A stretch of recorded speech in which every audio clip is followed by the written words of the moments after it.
What makes a good dark anime? Is it the plot, which revolves around some mystery? Is it the dark world, filled with abominable creatures? Is it the characters who fight with inner demons? Is it the music which makes you feel both uncomfortable and moving?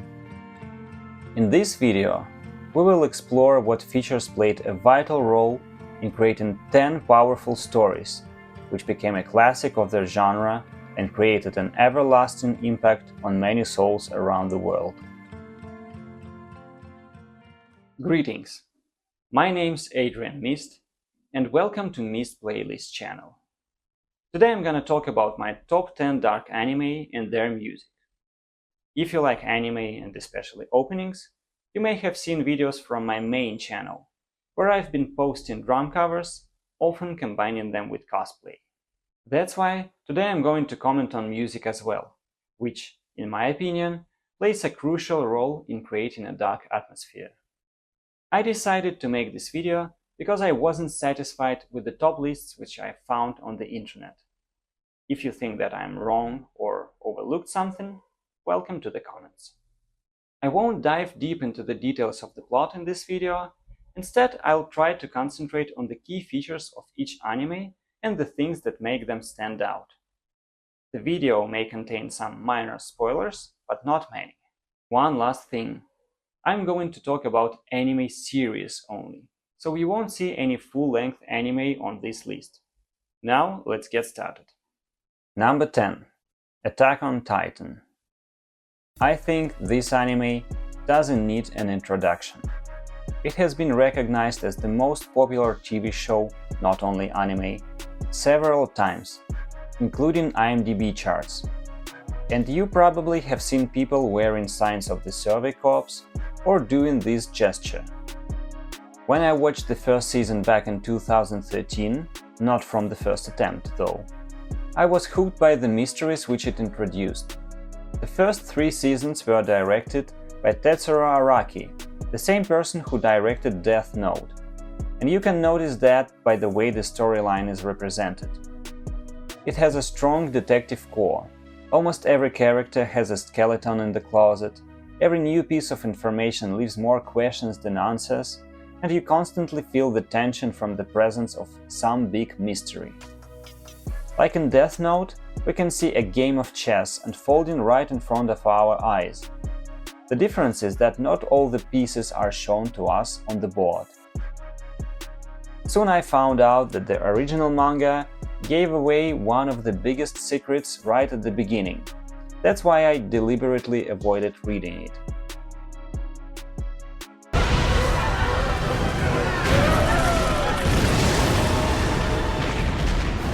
As it often happens, with the unveiling of the mystery, the magic disappears. With the arrival of the 4th season, not only the studio which produced it changed, but the series also turned into a war drama, concentrated on the horrors of war. You may say that it has always been a war drama, but for me something changed. Even though it had some cool plot twists, they were spoiled by the crumpled storytelling, starting from the Tatakai scene. Characters were introduced very briefly. It was hard to follow and emotionally attach to them, and I began to lose interest. Then the final season turned out not to be the final, and I was really disappointed. That's why the iconic episode Two Brothers didn't impress me. Even though rationally I understood that the twist was quite cool, but I couldn't make myself feel anything but regret that I couldn't perceive and experience it properly. Maybe it all happened to me because Eren became distant and I felt this lack of emotions, who knows? Of course, the soundtrack is a great feature of this anime. All the openings are catchy, and being must-cover songs left me no choice. Unfortunately, Red Swan was taken down, but you can still enjoy the epic Guren no Yumiya, Shinjo wa Sasagyo by Linked Horizon, and Rumble by Sim on my main channel. You can find the links in the description. The score was composed by Hiroyuki Sawano and Kota Yamamoto, and is both epic and dramatic. Hiroyuki Sawano is known for his exciting arrangements with choruses and breaks, usage of different languages like German for lyrics, and intense impact. I like this series for its brutality, detective line, some well-written characters, and constant drive of emotions. By the way, don't forget to press the like button and subscribe to my channel. Number 9. Death Note. This iconic manga and anime is well known among wide audience outside Japan. It was one of the first Netflix live-action anime adaptations, maybe even the first. Many people who don't usually watch anime for some reason watched it, and I have some thoughts on that. You see, the story of the battle of two brilliant minds is very popular in the Western world. It can be considered a modern Sherlock Holmes story, with the difference that this time we can look with both pairs of eyes. The perpetrators and the detectives. We can definitely see some influence of Dostoevsky's Crime and Punishment, and the questions which it raises, like whether I am a trembling creature or whether I have the right. On the other hand, we have some other classical elements, like love triangles, the problem of the sons and the fathers, friendship, family, betrayal, guilt, and reckoning. All this makes Death Note appealing to many fans around the world. Some people may say that the series became less interesting after a specific plot twist, but for me it isn't so. And the reason for that is music. The soundtrack was composed by Yoshihisa Hirano and Hideki Taniguchi, and it's just brilliant. I still listen to it very often when I want to bring back sweet memories of this anime, concentrate on work, or just relax.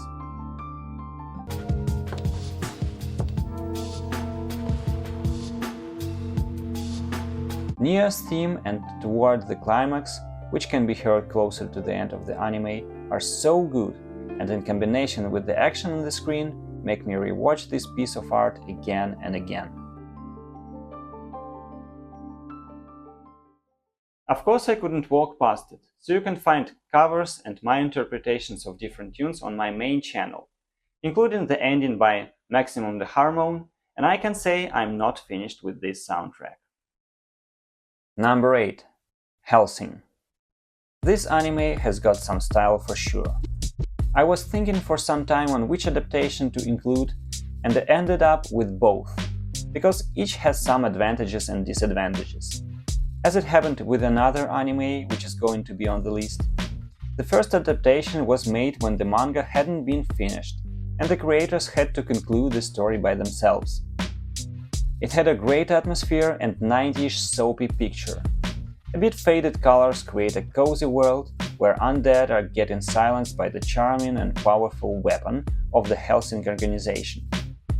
The night is still so young, and the real fun has yet to start. But the real fun didn't quite come. The way the authors decided to conclude the series seemed abrupt and a bit strange, although I really liked one thing about it. I'm talking about the way they hinted at the real identity of Alucard without openly saying it. I would say they did it in an old-school manner like Edgar Poe or Lovecraft used to do. The amazing soundtrack was written by Yasushi Ishii and added to the style and insanity of this anime. The piano in the opening Logos Naki world perfectly suits the image of Alucard, representing his twisted mind, style, both vintage and somehow modern, his eagerness and calmness, passion and aloofness, which make this walking contradiction so attractive. The ending by Mr. Big is also great, stylish, and makes you want to drink some whiskey. Links to the covers of both of these songs you will find in the description. Hellsing Ultimate is a more truthful adaptation, closer to the original, and also has superior animation. Action scenes look very, very good, a visual pleasure. Characters were given more screen time so we can discover their stories and motivation, which is another advantage. The story of Alucard is also much better represented in this adaptation. Personally, I think that some scenes were overextended and a bit dull, especially all this crazy Nazi triumph of the Major, but on the other hand it gave some depth to the villain. I didn't call him the main villain on purpose, Because it's a good question, who is the main villain of this story? Alucard was a good example of an anti-hero long before it became a trend in Western cinematography. You're not worthy of the lowest pits of hell. Anyway, both adaptations offer us unforgettable characters, style, and an intriguing story in dark tones. I recommend this anime to everyone who likes gloomy, mad, sometimes brutal and sometimes funny action, with the first adaptation being a bit more atmospheric and thoughtful, and the second a bit more spectacular and complete, and definitely to those who like vampire stories. Number 7. Elfen Lied. This anime tells you right from the first seconds. A lot of gore, blood and nudity, that's what you're going to see. The impressive thing is that at the same time it is quite tender, moving and even childish. This contrast definitely won't leave you indifferent. You're going to love it or hate it, or maybe both. Even though the story of naked girls with horns is quite straightforward, it makes use of cliché, many plot twists are predictable, it still catches your attention by its expressiveness and the focus on the emotions. Characters suffer from internal conflicts, act impulsively, and unsuccessfully try to hide their feelings. The authors deliberately created the series with many contrasts, to make the audience respond as emotionally as possible. Also, they chose the city of Kamakura with its calm atmosphere to give space for contemplation and reflection. The theme of loneliness prevails above all. If you ever felt lonely, you will relate. It makes you remember your childhood and all those early encounters, early emotions, probably your first friend, first love, first broken heart, the loss of a family or just emotionally distant parents. How to trust this world if you feel you are different, odd, you're an alien. Maybe you need to become a child to be open again. A magnificent soundtrack is one of the tools to convey all these feelings. The opening track, William, sounds both simple and sublime. It is a tender lullaby and a religious hymn, intimate and sacred. The melody can be heard throughout the whole anime in different instrumental variations, or even sung by the characters and plays a significant role in the plot.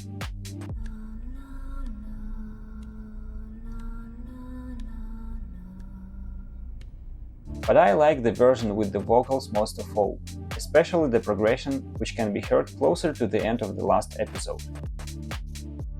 The anime may seem too childish and whiny, but actually the drama here is based on serious problems. The motivation of the characters looks convincing enough, and we aren't asked to shed tears because some random guy, who we know for a couple of minutes, just died.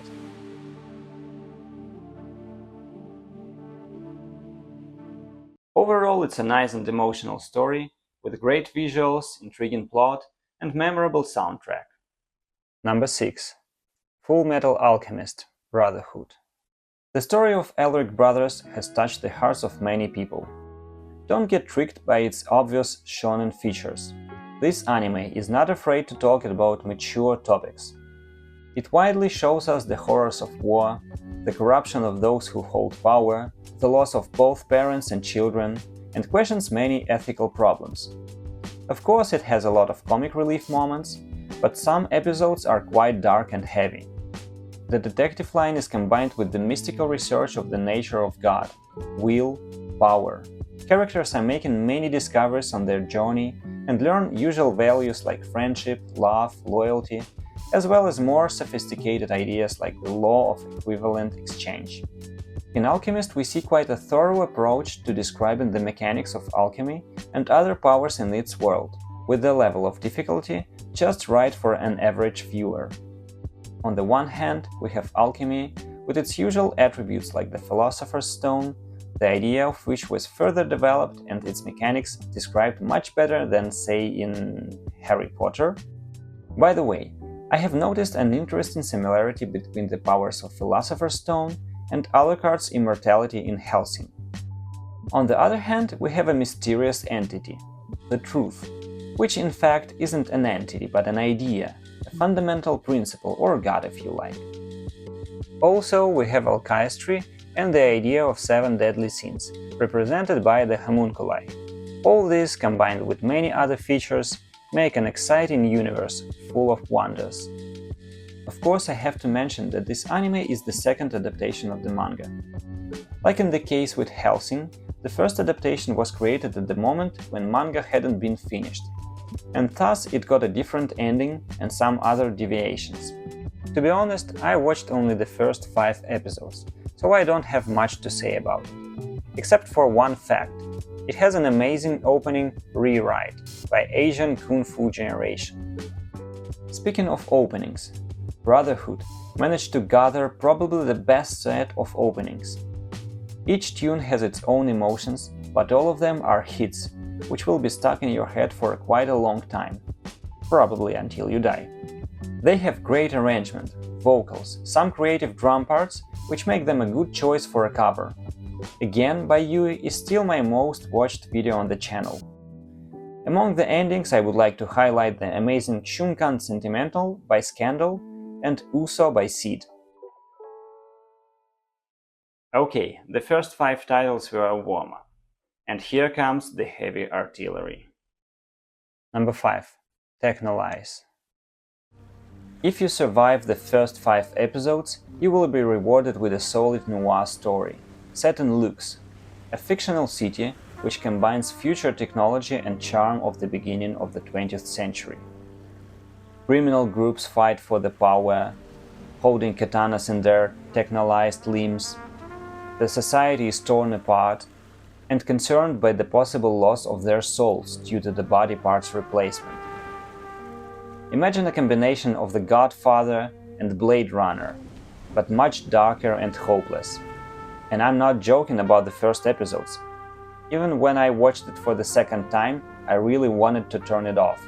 The lack of clear storytelling at the beginning makes it extremely difficult to follow, and you may lose interest.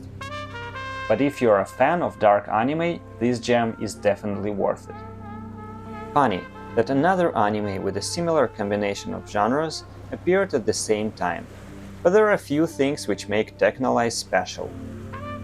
First of all, it's a magnificent team of Yoshitoshi Abe, Chiaki J. Konaka, and Yasuyuki Ueda, who previously worked together on another project, which I'm going to talk about later. Abe is well known for his distinctive way of drawing, with loose lines and pale colors. In Tekhnolyze, he took advantage of these features to create a grim atmosphere of a ghost town. Silent Hill itself could be envious. Stunning visuals and magnificent aesthetics will plunge you into the dreamlike world of madness. Konaka, the screenwriter, a master of exploring the verges of human consciousness, filled the story with existential crises, problems of identity, faith, and searches of life's purpose. Tekhnolyze is probably the darkest anime I know. The lack of bright colors draws out everything positive, and you gradually feel how you are falling down in the abyss of this world without a hope. R rating provides us with the scenes of gore and brief nudity. Although the majority of characters are very cold and unemotional, there are some tender moments which make this anime quite moving at times. It's fascinating how you can recognize the character's development by some small details, even just by their eyes. The music in this anime is a great mixture of various genres. Composers Keiichi Urata and Hajime Mizoguchi utilized a wide variety of instruments to invoke deep emotions with an ultimate wistful atmosphere. Sometimes it's the guitar, which adds Western vibe. Sometimes it's the score, with some ethnical touch. The other times it's dark ambient or even a driving rock tune. Mind-blowing opening Guardian Angel by Juno Reactor sets the mood perfectly for something futuristic, psychedelic and almost primal. The Song of the Moon by Gact as the ending resembles the soft and emotional side of the series.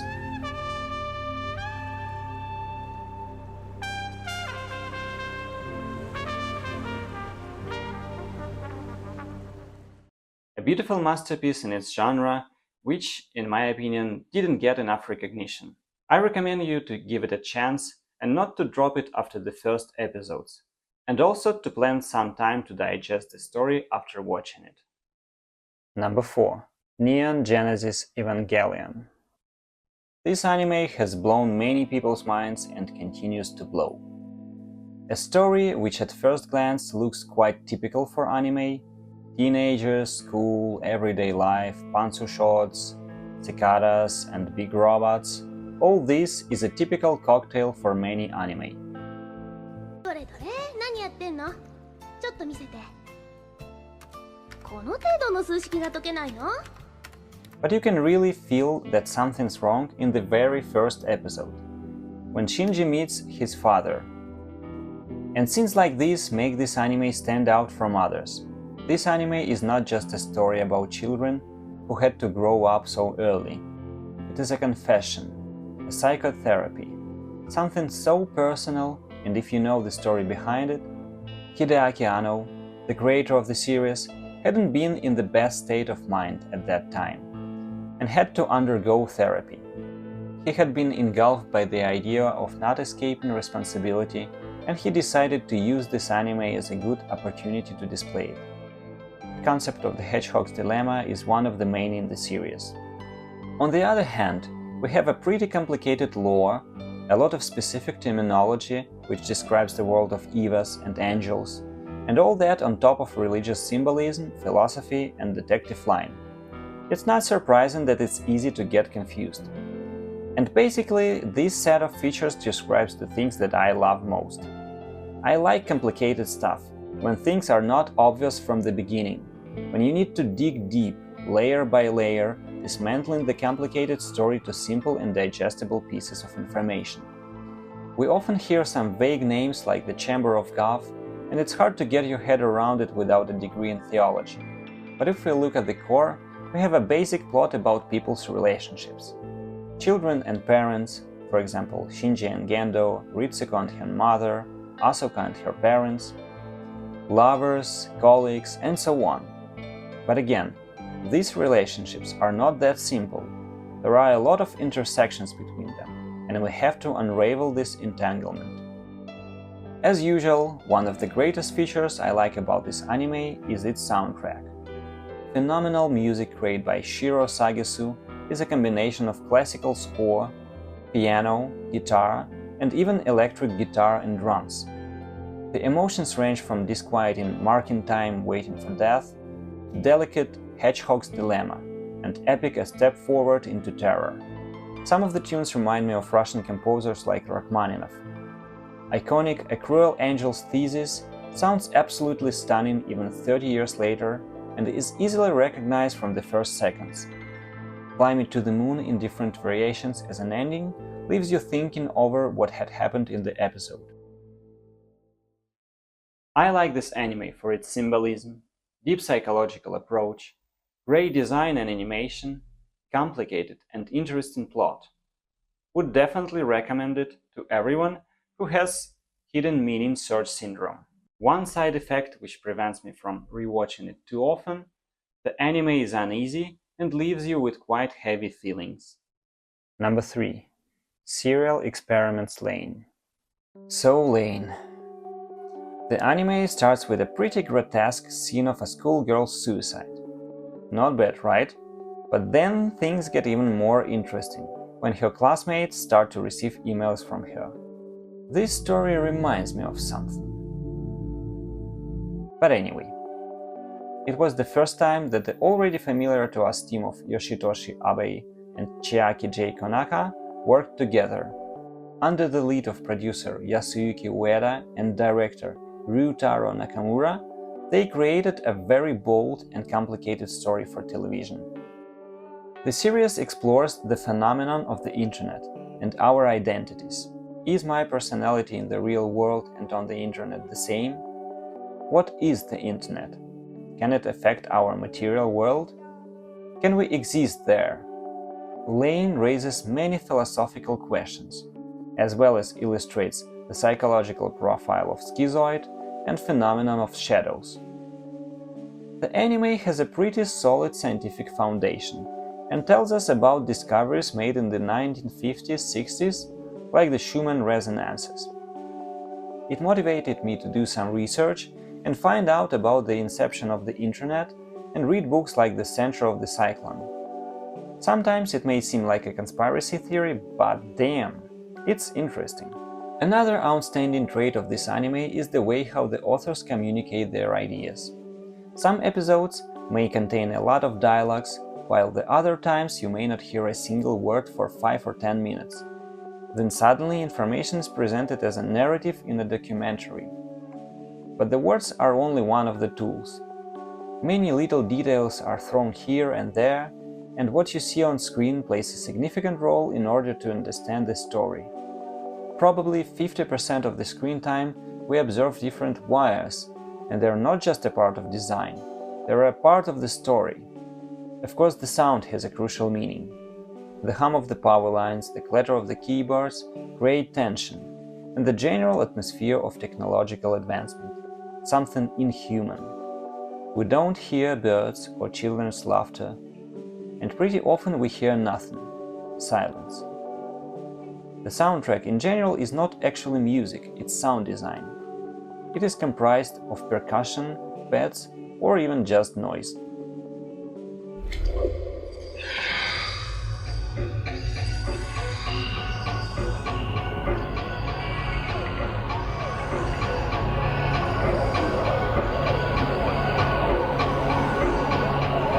The opening of the anime is Beautiful Duvet, performed by the British band Boa.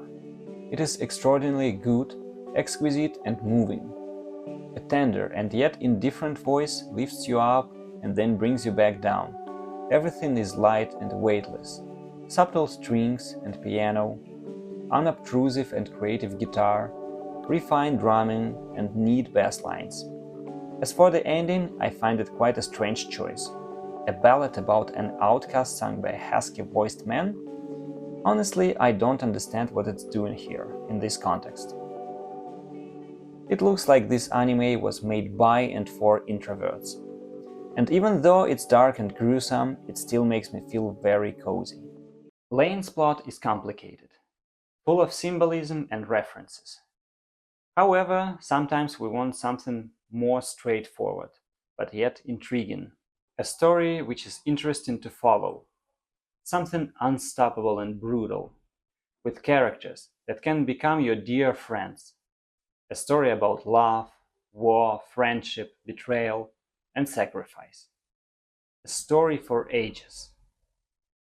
That job is perfectly done by today's number 2. Number 2. Berserk. The franchise has become a legend among fans of dark fantasy, and in recent years it has started to gain more and more popularity. Based on manga by Kentaro Miura, it's got several anime adaptations and games.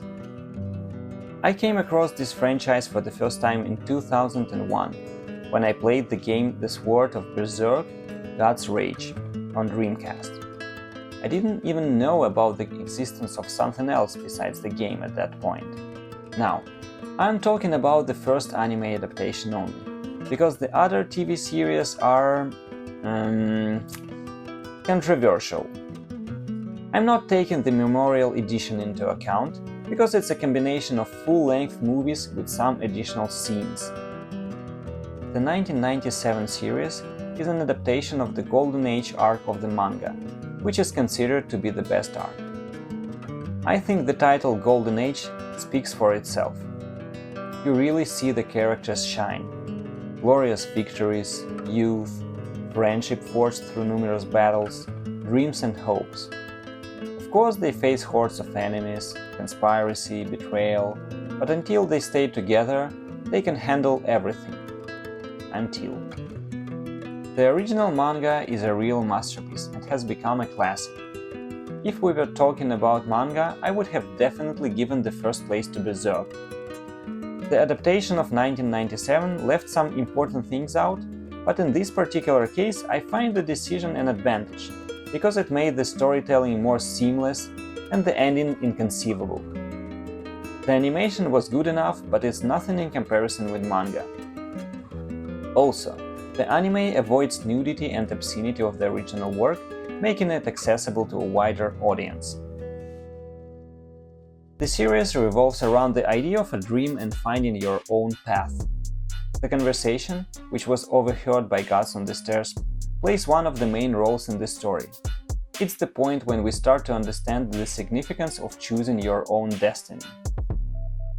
Despite the science, despite everything that tries to convince you that you have no choice, there is one. There's always a choice between action and reaction. Even when you think that someone was blessed and you weren't, remember, the destiny is in your hands. Leadership and charisma is another important feature. Again, we can see how the author shows us that not only some divine foreseeing can grant you power to change the world, but mere human can build up their confidence and will and find the path which is going to be their very own. However, pursuing the dream can play a bad joke on you, and often you can find that the things you are looking for have always been somewhere near and you didn't appreciate them. The soundtrack was written by Susumu Hirasawa and is absolutely mind-blowing. It makes such a contrast with the unstoppable power of gods, adding something deep to his personality. It kind of says everything that he couldn't say, and God's theme is not a driving rock tune which you kind of expect, but a tender melody which plunges you in the inner world of hope and vulnerability. The opening Tell Me Why by Penpals in an old-school way displays the protest and desire to show himself which dwells in gods. Waiting for So Long is a calm and meditative ballad, which gives you an opportunity to reflect. The story continued in the adaptations of 2016 and 2017. They had a creepy combination of 2D and 3D animation. A good soundtrack and a more or less faithful storyline make this series worth watching.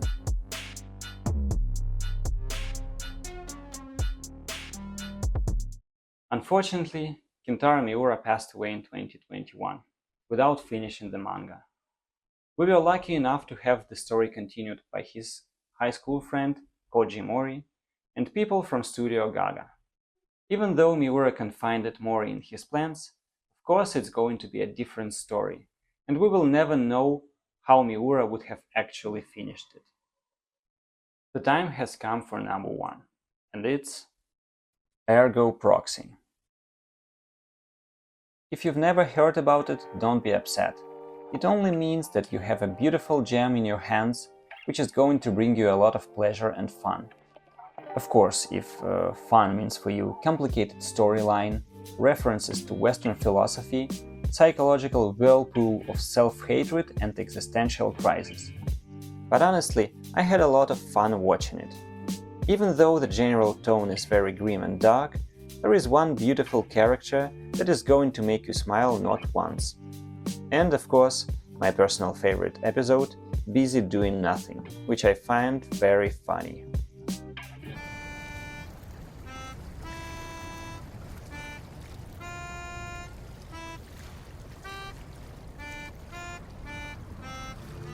A post-apocalyptic, almost cyberpunk setting lets us dive into problems of self-consciousness, identity, and gods.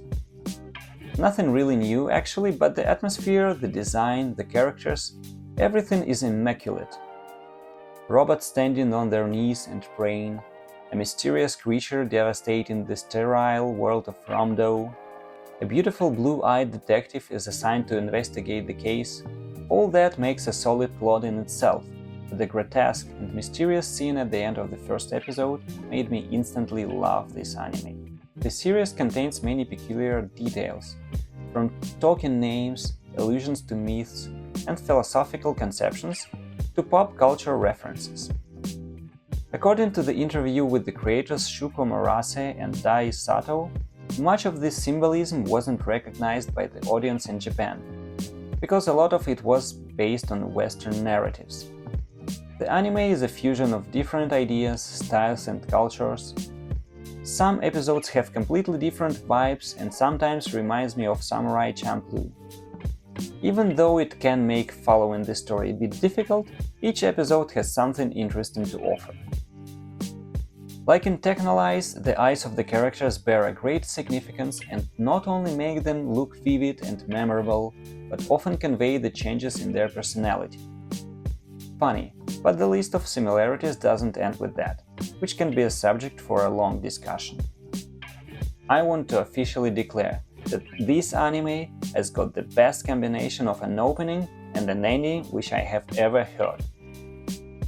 Kiri by Monorail is a tender ballad full of sorrow, but it's got balls.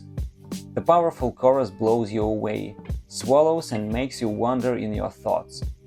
As for the ending, in addition to the fact that Paranoid Android is a masterpiece of rock music, it obviously resonates with the idea of Cogito virus in the anime. Beautiful score, written by Yoshihiro Ike in the genre of ambient, utilizes elements of industrial, electronic and world music, combined with Enigma-style religious choir, classical orchestra and electric guitar.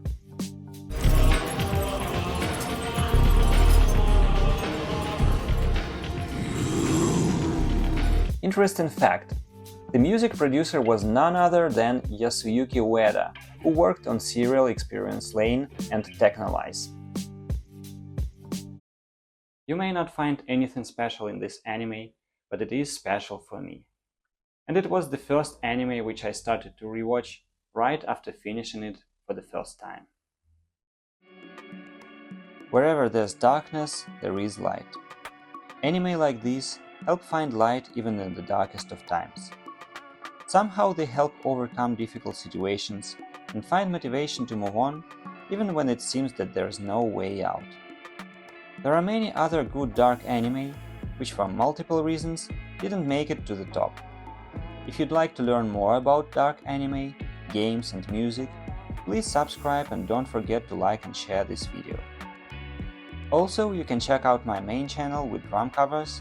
All the necessary links will be in the description.